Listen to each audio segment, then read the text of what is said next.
Hello good morning दोस्तों। तो आज मैं फिर आपके लिए एक नया वीडियो लेके आ गया हूँ जो कि है इतिहास से संबंधित सामान्य विज्ञान। ठीक है, तो आइए ये वीडियो शुरू करते हैं। तो इस वीडियो में आपको इतिहास से जो है मैं महत्वपूर्ण क्वेश्चनों को और आंसरों को कराऊंगा। ठीक है, वन लाइनर है, वो क्वेश्चन है और आंसर बस सीधे बताते चला जाऊँगा। ठीक है, तो आइए शुरू करते हैं। तो हड़प्पा सभ्यता की खोज किसने की थी? हड़प्पा सभ्यता की खोज आगे की थी दयाराम साहनी ने। ठीक है, आगे चलते हैं। वह कौन सा शासक था जिसने एक सच्चे और जैन मुनि की तरह उपवास द्वारा शरीर का त्याग किया था? चंद्रगुप्त मौर्य थे। तो क्या क्वेश्चन कह रहा है कि वह कौन सा शासक था जिसने एक सच्चे जैन मुनि की तरह उपवास द्वारा शरीर का त्याग किया था? चंद्रगुप्त मौर्य थे। कहाँ किए थे? तो श्रवणबेल गोला में किए थे। श्रवणबेल गोला में किए थे। श्रवणबेल गोला है कहाँ? श्रवणबेल गोला आपका है कर्नाटक में। श्रवणबेल गोला कहाँ है? कर्नाटक में। और इस कर्नाटक की राजधानी क्या हो जाती है? इस कर्नाटक की राजधानी होती है बेंगलुरु। ठीक है, इसी बेंगलुरु में आपको इसरो का हेडक्वार्टर मिल जाएगा। और इसरो का स्थापना कब हुआ था?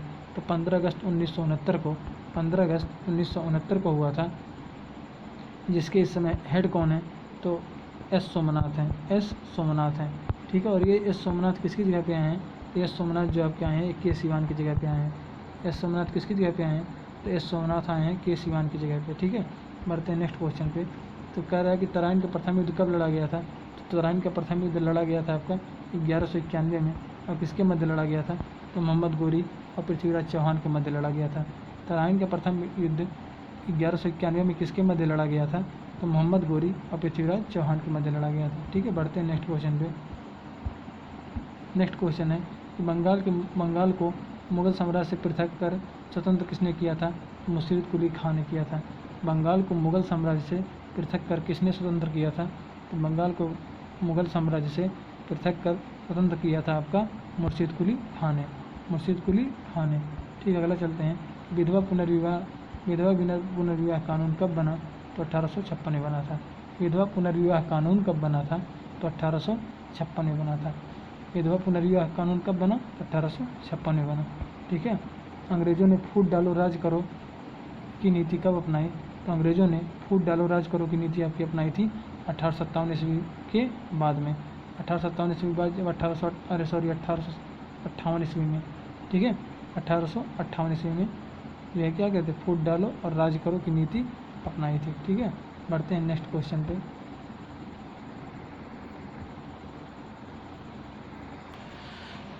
तो अगला क्वेश्चन है कि इंग्लैंड का गृह युद्ध कितने वर्षों तक चला था? तो इंग्लैंड का गृह युद्ध चला था आपका 7 वर्षों तक। इंग्लैंड का गृह युद्ध कितने वर्षों तक चला था? तो इंग्लैंड का गृह युद्ध चला था आपका 7 वर्षों तक। ठीक, आर्य भारत में कहाँ से आए थे? तो आर्य भारत में आए थे केंद्रीय एशिया से। या इसी को कहते हैं कि आर्य भारत में कहाँ से आए थे? तो आर्य भारत में आए थे मध्य एशिया से। ठीक है, किसका सिद्धांत था? तो भैया मैक्स मूलर ने कहा था। किसने कहा था? तो मैक्स मूलर ने कहा था। ठीक है, बढ़ते हैं नेक्स्ट क्वेश्चन पे।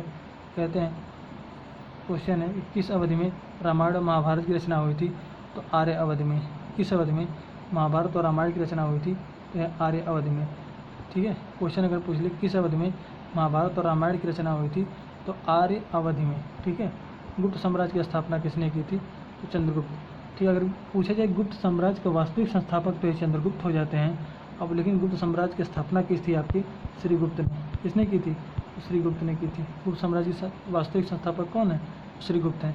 और इसका अगर संस्थापक पूछा जाए तो ये कौन, इसे कहा जाता है हमेशा कि चंद्रगुप्त को कहा जाता है। पानीपत की दूसरी लड़ाई कब हुई थी? तो पानीपत की दूसरी लड़ाई आपकी हुई थी 1556 में। अच्छा, पानीपत की बात करें, पानीपत की 3 लड़ाइयाँ हो चुकी हैं। पहला हुआ था 1526 में हुआ था। ये हुआ था बाबर और इब्राहिम लोदी के बीच। दूसरा हुआ था 1556 में और तीसरा हुआ था 1761 में हुआ था। ठीक है, तो आप याद रखेंगे। तो 1556 में जो पानीपत की दूसरी लड़ाई हुई थी, इसमें कौन कौन था? तो बैरम खां और हेमू थे। बैरम खां और हेमू था जो कि पानीपत की दूसरी लड़ाई में भाग लिए थे। और इसमें किसकी विजय हुई थी? बैरम खां की विजय हो गई थी। ठीक है, बढ़ते हैं नेक्स्ट क्वेश्चन पे। मोहम्मद गोरी कहाँ का शासक था? तो मोहम्मद गोरी शासक था आपका अफगानिस्तान का। मोहम्मद गोरी कहाँ का शासक था? तो मोहम्मद गोरी शासक था आपका अफगानिस्तान का। ठीक है, बढ़ते हैं नेक्स्ट क्वेश्चन पे।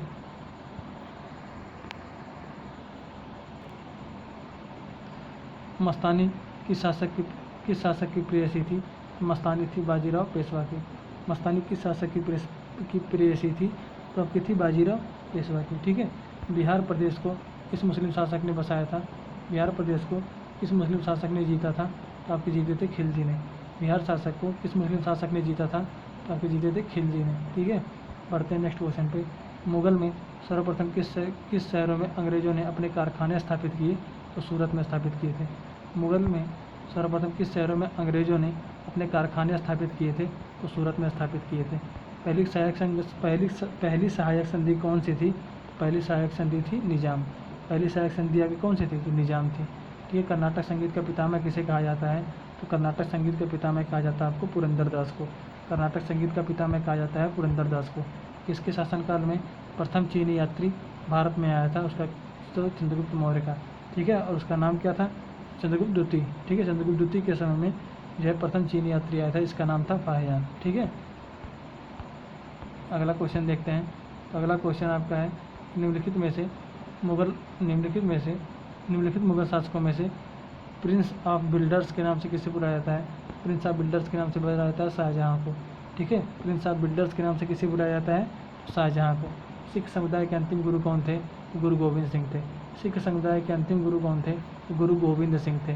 कुचिपुड़ी नृत्य कहाँ आरंभ हुआ था? तो कुचिपुड़ी नृत्य आपका हुआ था आंध्र प्रदेश में।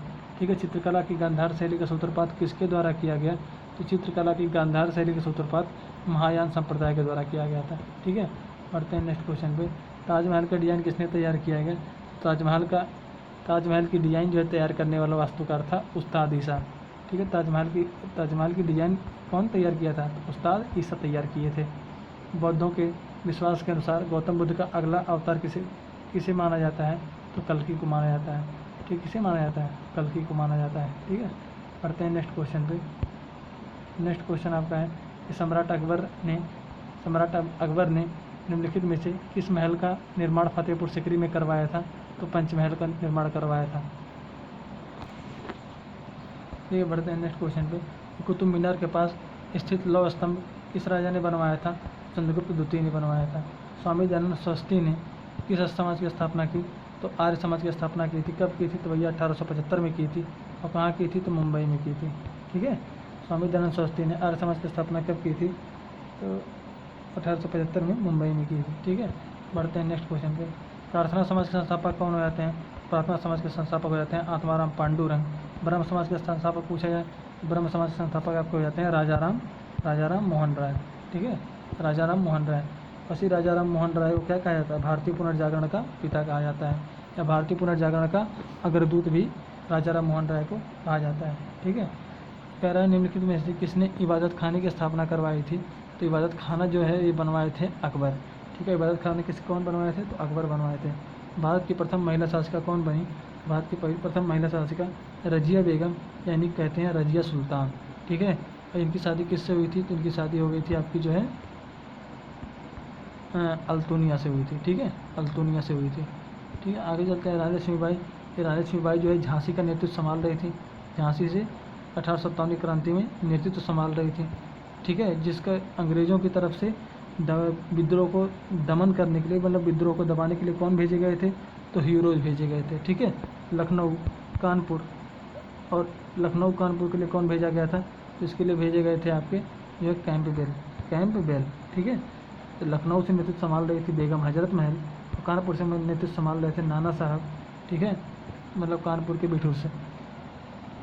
इलाहाबाद संभाल रहे थे लियाकत अली। ठीक है, और दिल्ली से जो है क्या नाम है बख्त खां संभाल रहा था, जो कि बहादुर शाह जफर का सेनापति था। और दिल्ली के विद्रोह को दबाने के लिए निकलसन और हडसन आए थे। ठीक है, विद्रोह दबाने के लिए कौन आया था? निकलसन और हडसन आए थे। ठीक है, और उसके बाद जब दिल्ली पर वो अंग्रेज़ों का जो है दमन कर ले गए, तो क्या बहादुर शाह जफर सेकंड को कहाँ भेज दिया? बहादुर शाह जफर को कहाँ भेज दिया सेकंड को? तो भेज दिया रंगून। ठीक है, कहाँ भेज दिए? तो रंगून निर्वासित कर दिए। यहीं रंगून में बहादुर शाह जफर की मृत्यु हो जाती है। टीपू सुल्तान कहाँ का शासक था? तो टीपू सुल्तान आपका शासक था मैसूर का। टीपू सुल्तान कहाँ का शासक था? टीपू सुल्तान आपका शासक था मैसूर का। भारत का प्रथम मुस्लिम आक्रमणकारी कौन था? भारत का प्रथम मुस्लिम आक्रमणकारी था मोहम्मद बिन कासिम। भारत का प्रथम मुस्लिम आक्रमणकारी कौन था? भारत का प्रथम मुस्लिम आक्रमणकारी था मोहम्मद बिन कासिम। ठीक है, प्रथम भारतीय साम्राज्य स्थापित किया गया किसके द्वारा? तो चंद्रगुप्त मौर्य के द्वारा। प्रथम भारतीय साम्राज्य किसके द्वारा स्थापित किया गया? तो चंद्रगुप्त मौर्य के द्वारा स्थापित किया गया। किसकी समाधि के कारण नांदेड़ गुरुद्वारा किसके समाधि के कारण नांदेड़ गुरुद्वारा सिखों द्वारा पवित्र माना जाता है? तो गुरु गोविंद सिंह को। ठीक है, किसकी समाधि को नांदेड़ गुरुद्वारा और सिखों के द्वारा पवित्र माना जाता है? तो गुरु गोविंद सिंह के द्वारा। इन्हीं गुरु गोविंद सिंह ने खालसा पंथ की स्थापना की थी। इन्हीं गुरु गोविंद सिंह ने खालसा पंथ की स्थापना की थी। विख्यात सोमनाथ मंदिर को किसने नष्ट किया? तो सुल्तान महमूद ने नष्ट किया था। ठीक है, सोमनाथ मंदिर को नष्ट किया मतलब लूटा था, तो कौन? महमूद गजनवी ने। ठीक है, उसी को सुल्तान महमूद कहते हैं। आगे चलते हैं। निम्नलिखित में से कौन सबसे पुराना स्मारक है? तो अजंता की गुफाएं सबसे पुराने स्मारक हैं। सिंधु घाटी सभ्यता के लोग किसकी पूजा करते थे? तो सिंधु घाटी सभ्यता के लोग पशुपति की पूजा करते थे। सिंधु घाटी सभ्यता के लोग पशुपति की पूजा करते थे। त्रिपिटक धार्मिक ग्रंथ किसका है? त्रिपिटक धार्मिक ग्रंथ है बौद्धों का। ठीक है, पानीपत की तीसरी लड़ाई किसके मध्य हुई थी? पानीपत की तीसरी लड़ाई कब हुई थी? 1761 में हुई थी। पहला बता दिया, पहला आपको 1526 में हुई थी, 1526 में हुई थी। दूसरा 1556 में हुआ था और तीसरा कब हुआ था? 1761 में हुआ था। ठीक है, आगे चलते हैं। मुगल साम्राज्य की नींव किस लड़ाई के बाद पड़ी? तो मुगल साम्राज्य की नींव पड़ी थी आपकी पानीपत की प्रथम लड़ाई के द्वारा। पानीपत की प्रथम लड़ाई कब हुई थी? 1526 में हुई थी। कौन की किसके बीच में हुई थी? तो बाबर और इब्राहिम लोदी के बीच में हुई थी। बाबर और इब्राहिम लोदी के, इसमें बाबर जीत गया था।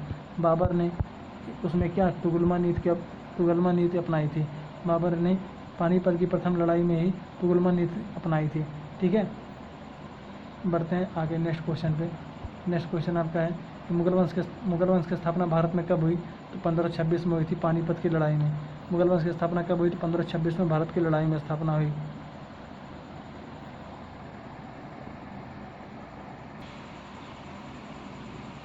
बढ़ते हैं नेक्स्ट क्वेश्चन पे।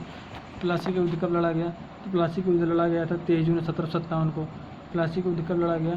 प्लासी का युद्ध लड़ा गया था 23 जून 1757 को। ये प्लासी है कहाँ? तो प्लासी आपका है जो पश्चिम बंगाल में पड़ जाता है प्लासी।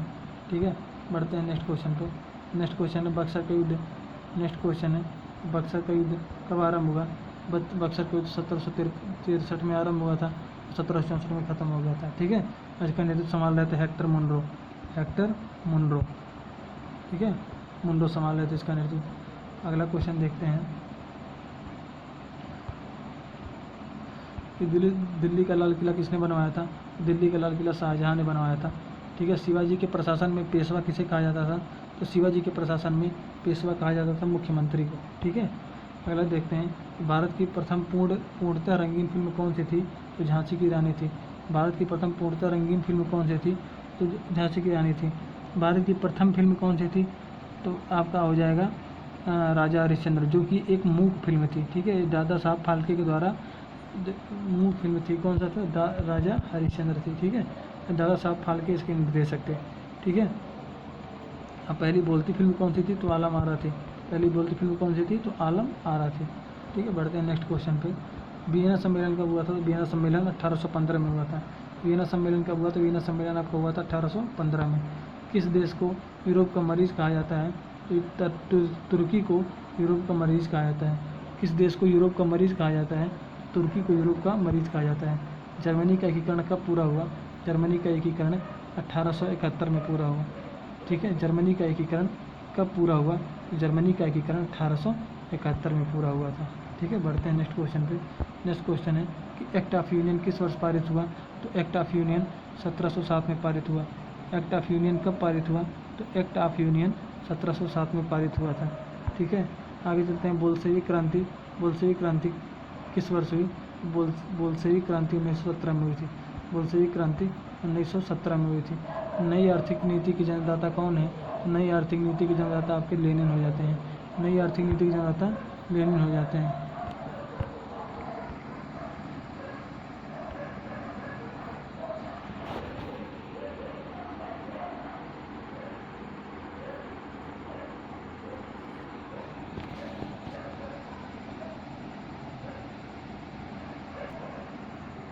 तो आगे की वीडियो हम कल की क्लास में करेंगे। आपको मेरी ये वीडियो कैसी लगी? आप वीडियो को लाइक करिए, शेयर करिए और सब्सक्राइब करिए। अगर आपके लिए ये वीडियो यूज़फुल लगती है तो आप मेरे वीडियो को ज़्यादा से ज़्यादा देखें और हम डेली कुछ ना कुछ डेली अपडेट करते रहेंगे। तो आपके लाइक से ही हमें प्रोत्साहन मिलता है। आप मेरे वीडियो को ज़रूर लाइक से लाइक, शेयर से शेयर एंड सब्सक्राइब से सब्सक्राइब करिए। तो मिलते हैं आपसे नेक्स्ट वीडियो में, तब तक के लिए बाय बाय।